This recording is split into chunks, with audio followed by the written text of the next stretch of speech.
ஈரோடு கிழக்கு தொகுதி இடைத்தேர்தலுக்கான வாக்குப்பதிவு இன்று காலை முதல் விறுவிறுப்புடன் நடைபெற்று வருகிறது. வாக்குப்பதிவு நிலவரம், பாதுகாப்பு ஏற்பாடுகள் குறித்து வாக்குச்சாவடி மையத்திலிருந்து நமது ஈரோடு மாவட்ட செய்தியாளர் வேலுச்சாமி வழங்கும் கூடுதல் தகவல்களை தற்பொழுது கேட்கலாம். ஈரோடு கிழக்கு சட்டமன்ற தொகுதியில் வாக்குப்பதிவானது இன்று காலை 7 மணிக்கு தொடங்கி விறுவிறுப்பாக நடைபெற்று வருகிறது. ஈரோடு கிழக்கு சட்டமன்ற தொகுதியினுடைய சட்டமன்ற உறுப்பினராக இருந்தவர் EVKS இளங்கோவன். இவர் கடந்த டிசம்பர் மாதம் உயிரிழந்ததை அடுத்து ஈரோடு கிழக்கு சட்டமன்ற தொகுதிக்கு இடைத்தேர்தல் அறிவிக்கப்பட்டது.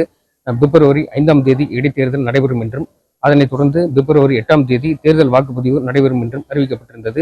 இந்த நிலையில் திமுக சார்பில் VC சந்திரகுமாரும், நாம் தமிழர் கட்சியின் சார்பில் சீதாலட்சுமியும் மற்றும் சுயேட்சை வேட்பாளர்கள் என மொத்தம் 46 பேர் இந்த ஈரோடு கிழக்கு சட்டமன்ற தொகுதியில் போட்டியிடுகின்றனர்.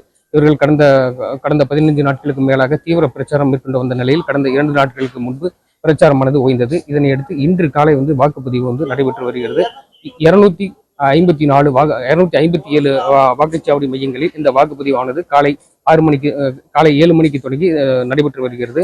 காலை முதலே வாக்காளர்கள் விறுவிறுப்பாக மாற்றுத்திறனாளிகள் மற்றும் வாக்காளர்கள் வரிசையில் நின்று வாக்களித்து வருகின்றனர். அது மட்டுமின்றி ஈரோடு சம்பத் நகரில் உள்ள வாக்குச்சாவடியில் மாவட்ட தேர்தல் நடத்தும் அலுவலரும் மாவட்ட ஆட்சியருமான ராஜகோபால் சுன்கரா முதலாக சென்று தனது வாக்கை ஜனநாயக கடமையை ஆற்றியுள்ளார். அதனைத் தொடர்ந்து ஈரோடு கிழக்கு சட்டமன்ற தொகுதிக்குட்பட்ட அனைத்து வாக்குச்சாவடிகளிலும் வாக்காளர்கள் விறுவிறுப்பாக வாக்களித்து வருகின்றனர்.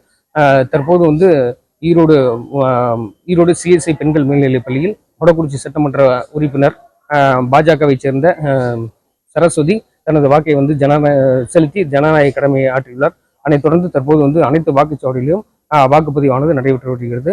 அனைத்து வாக்குச்சாவடிகளிலும் அதாவது தேர்தல் பார்வையாளர்கள் கண்காணிக்கும் பணியில் ஈடுபட்டு வருகின்றனர். அதே போல கூடுதல் பாதுகாப்பு பணிகளில் காவல்துறையினர் ஈடுபட்டு வருகின்றனர். தொடர்ந்து அதாவது பதற்றமான வாக்குச்சாவடிகளில் கூடுதல் காவல்துறையினர் கண்காணிப்பு பணியில் ஈடுபட்டு வருகின்றனர்.